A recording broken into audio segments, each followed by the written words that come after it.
ಸಂದೇಶ ಕೊಡಬಹುದಾದದ್ದು ಏನಿಲ್ಲ. ಸಮ್ಮೇಳನ ನಡೀತಿರೋದು ತುಂಬ ಖುಷಿಯಾದಂಥ ವಿಚಾರ.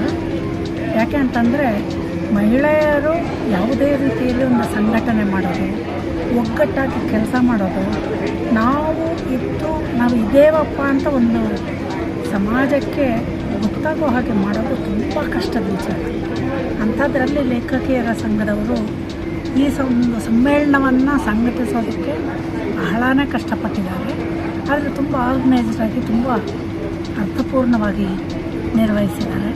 ಇದರಲ್ಲಿ ಸಂದೇಶ ಅನ್ನೋದು ಏನಿಲ್ಲ. ನನಗೆ ಕಿರಿಯ ತಲೆಮಾರಿನವರು ತಮ್ಮ ದಾರಿಗಳನ್ನು ಕಂಡುಕೊಂಡು ಬರೆಯೋದು ಅಂತಂದರೆ ಕೇವಲ ಬರವಣಿಗೆ ಅಂತಲ್ಲ, ಯಾವ ದಾರಿಯಲ್ಲಿ ನಡೀತಿದ್ದೀವಿ ಅನ್ನುವ ಸ್ಪಷ್ಟತೆ ಜೊತೆಗೆ ಅವರು ಬರೀಲಿ, ಯಾವುದೇ ಕೆಲಸ ಮಾಡಲಿ ಅವ್ರಿಗೆ ಈ ಸ್ಪಷ್ಟತೆ ಇರಲಿ ಅಂತ ಹಾರೈಸ್ತೀವಿ ಅಷ್ಟೇ.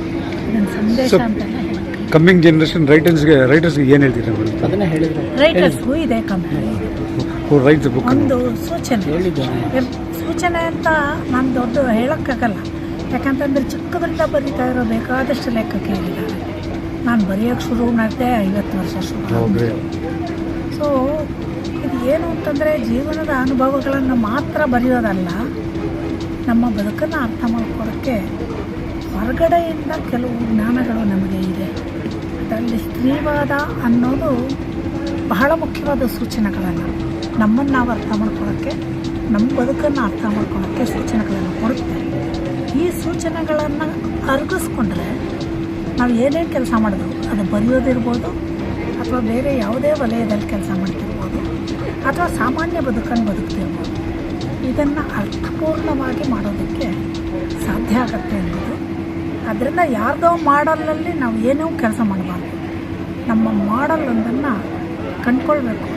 ಬಹುಶಃ ಸ್ತ್ರೀವಾದ ಚಿಂತನೆ ಅದಕ್ಕೆ ಒಂದು ಬಹುಮುಖ್ಯವಾದ ಗೈಡ್ಲೈನ್ ಅಂತ ನನಗೆ ಓಕೆ.